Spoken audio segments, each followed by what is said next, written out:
नमस्कार साथियों, स्वागत करती हूँ आप सभी का एक बार फिर से आपके अपने चैनल वेदांत लर्निंग पॉइंट पे। आज हम बात करने वाले हैं पर्यावरण अध्ययन, जो कि डीएलएड सेकेंड ईयर का 7वां प्रश्न पत्र है। इसमें जितने भी रिक्त स्थान की पूर्ति है 6 इकाइयाँ हैं, सभी आज हम करने वाले हैं।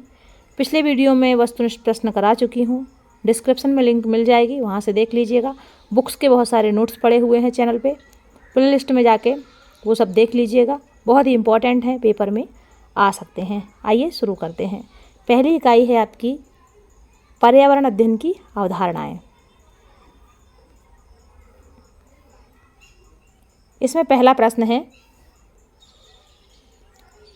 पारिस्थितिक तत्वों के प्रायः 4 घटक होते हैं। यहाँ पर 4 आ जाएगा। व्यक्ति के आसपास और चारों ओर जो कुछ भी है वातावरण कहलाता है। पर्यावरणीय अध्ययन लोगों तथा उसके सामाजिक भौतिक वातावरण के प्रति उनकी पारस्परिक क्रिया से संबंधित है। पर्यावरण शब्द का अभिप्राय उन सभी बाहरी शक्तियों और तत्वों से है जो व्यक्ति को आजीवन प्रभावित करते हैं। यह परिभाषा जो है वुडवर्थ ने दी है। 5वां प्रश्न है, पर्यावरण शिक्षा में सैद्धांतिक और व्यवहारिक पक्ष दोनों को ही महत्वपूर्ण स्थान दिया जाता है। 6वां प्रश्न है, पर्यावरण शिक्षा स्वस्थ जीवन का मुख्य आधार है। पर्यावरण के ज्ञानात्मक उद्देश्य के 6 अवयव हैं। परमाणु परीक्षण करने पर विकिरणीय प्रदूषण फैलता है। अगला प्रश्न है, पारिस्थितिकी एक वैज्ञानिक अध्ययन है जो जीव प्राणियों के पारस्परिक संबंध तथा उनके वातावरण के साथ संबंधों का अध्ययन करता है। यह कथन साउथ विडे का है। पर्यावरण अध्ययन बहुविषयक प्रकृति का अध्ययन क्षेत्र है। प्राथमिक स्तर पर्यावरण शिक्षा खेल कहानी भूमिका अदा आदि से प्रदान की जानी चाहिए। जनसंचार एवं बहुमाध्यम साधन पर्यावरण शिक्षा प्रदान करने की औपचारिक विधि है। पर्यावरण शिक्षा प्राथमिक स्तर से आरंभ होनी चाहिए। ये सारे इसके आंसर हैं, एक बार मिला लीजिएगा। चलते हैं अगली इकाई की तरफ।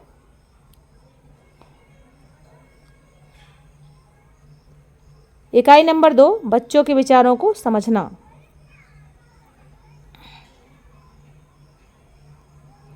पहला प्रश्न है इसमें, अंतर्राष्ट्रीय पर्यावरण शिक्षा कार्यक्रम सन 1972 में प्रारंभ हुआ। करके सीखना बालक केंद्रित पर आधारित है। विश्व वन्य जीवन कोष की स्थापना सन 1986 में हुई।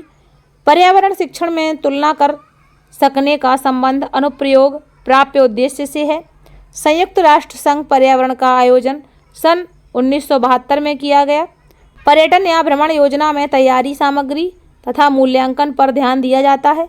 पर्यावरण शिक्षा के लिए उच्च शिक्षा में पर्यटन विधि का सर्वाधिक प्रयोग किया जाता है। क्षेत्रीय, स्थानीय, राष्ट्रीय तथा विश्व स्तर की समस्याओं की जानकारी योजना विधि द्वारा होती है। पर्यावरण शिक्षा का केंद्र बिंदु मानव कल्याण है। शैक्षिक पर्यटन विधि पर्यटन क्षेत्र में उपयोगी है।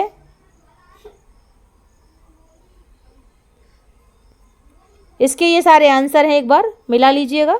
अगली इकाई है इकाई नंबर 3, पर्यावरण अध्ययन का शिक्षण और आकलन।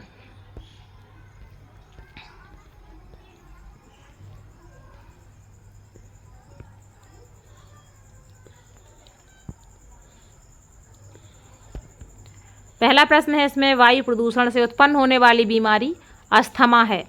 पर्यावरण को बचाते हुए विकास जारी रखने की संकल्पना संपोषित विकास कहलाती है। संपोषित विकास शब्द का सर्वप्रथम प्रयोग सन 1990 में हुआ था। नगरों में ऊर्जा संकट के कारण की जाने वाली विद्युत की नियमित कटौती को पावर कट कहते हैं।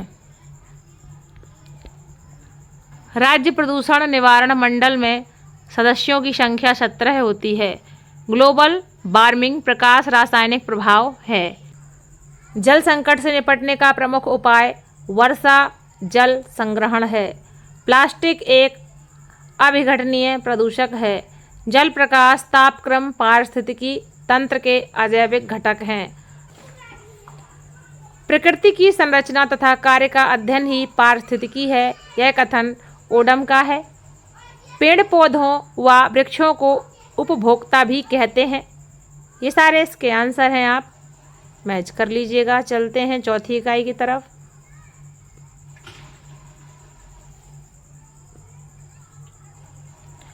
चौथी इकाई है पर्यावरण अध्ययन के शिक्षण की तैयारी।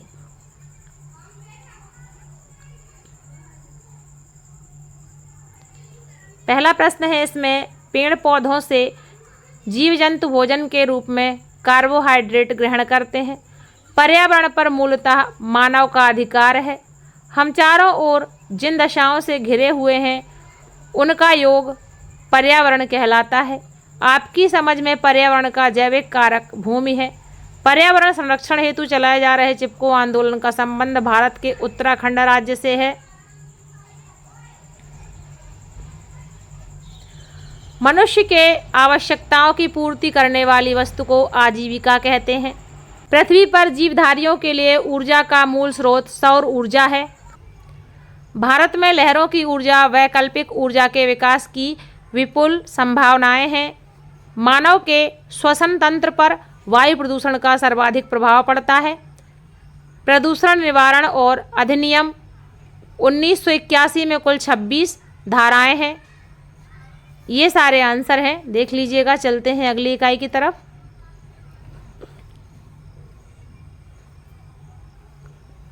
अगली है इकाई नंबर 5, पाठ्य पुस्तक एवं शिक्षण विधियां।